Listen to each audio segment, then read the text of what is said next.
अरे बोल दी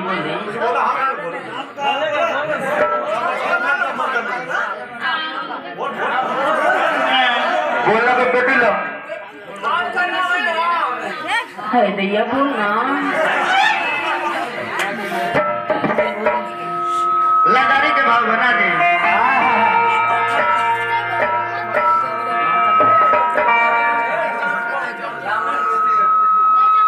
ससुरारी से आई बड़ी नैहर के जानी अरे अपना सखी ले बतियावती है ससुरा के हाल चाल कहती है। अरे तोहरे नाम पूछा था तारा माई के नाम नहीं पूछा नानी के नाम तो कोई थोड़ी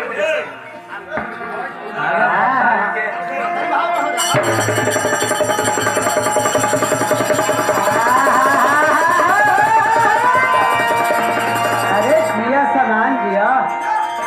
ये सखी ससुरा से 3 महीना पहलू है। हाँ बहुत हाल चाल तहार बलमुआ कैसन बारे तहार सास कैसन बारी ससुर कैसन बारे दैया देवर कैसन बारे मान नान होखेला में ससुरारी अब बोल लगे अरे ठीक से करे धर लगना वहाँ बोल ना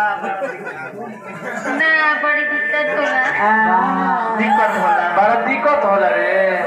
मरद की ओकर नहीं खेनु योकर बा और दिया कह दिया का कह दिया बगला दीवार पर हाँ धोती कुर्ता पहनने से ब्यास ना हो जाए ना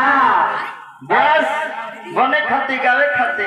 गाय के बड़े प्रयास करे पड़ेला लिखे के पड़ी बड़का बड़का टिक ना बना पड़ेला है जे ठीक बड़का यही तरह सबरे गावता रहो अरे मतलब पिटारे ना